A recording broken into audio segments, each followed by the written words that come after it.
శ్రీమతే నమః. నేను 195 ఆవుల గురించి నేను ఒక విషయం చెప్పినప్పుడు అందరూ ఏమయ్యాయి అని చెప్పి అడిగారు.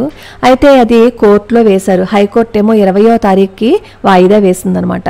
అన్ని విషయాలు రేపు తెలుస్తాయి కాబట్టి నేను రేపు పూర్తి వీడియో చేసి పెడతాను. అలాగే ఇప్పుడు మనం చూస్తున్నాం కదా, ఇది సూరత్లోని ఒక ముస్లిం సంస్థ చేత నిర్వహించబడుతున్న స్వచ్ఛంద ఆసుపత్రి.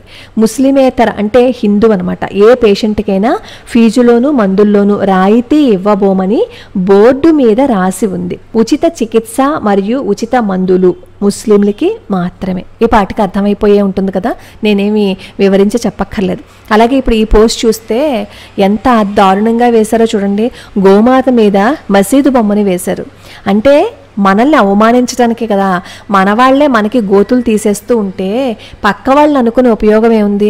ముందు మార్పు మనలో రాకుండా వాళ్ళలో రాలేదు, వాళ్ళు ఏం చేశారు, వాళ్ళు ఇలా చేశారు, వాళ్ళు ఇలా చేశారని చెప్పి ఎదుటి వాళ్ళ మీద పడుతున్నాం.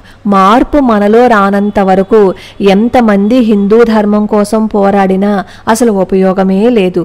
ఇలాంటి వాళ్ళని చూసినప్పుడు మనం కూడా ఎందుకు ఇలా వేశారని చెప్పి ప్రశ్నించలేకపోతున్నాం. ఎందుకంటే వాళ్ళు ఏదైనా చేస్తారు అని భయం. ఎందుకంటే వాళ్ళు చాలా పెద్ద పదవుల్లో ఉన్నారు కాబట్టి. అలా పెద్ద పెద్ద పదవుల్లో ఉన్న వాళ్ళు ఏం చేసినా సరే నోరు మూసుకుని కూర్చోవాలి. శుభాకాంక్షలు చెప్పడంలో తప్పేం లేదు, కానీ మన మనోభావాలు దెబ్బతీసే విధంగా ఆవు వేసి దాని మీద ఈ బొమ్మ వేసి శుభాకాంక్షలు చెప్పడంలో ఆంతర్యం ఏంటో ఒకసారి చూడండి.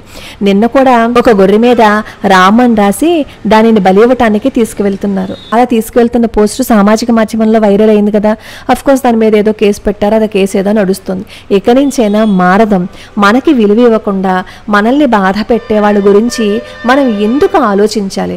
ఒకళ్ళేమో అసలు హిందువులే పనికిరాదంటారు, ఇంకొకళ్ళేమో హిందువులైనా సరే మన ధర్మాన్ని నాశనం చేసేయడానికి ప్రయత్నిస్తూ ఉంటారు.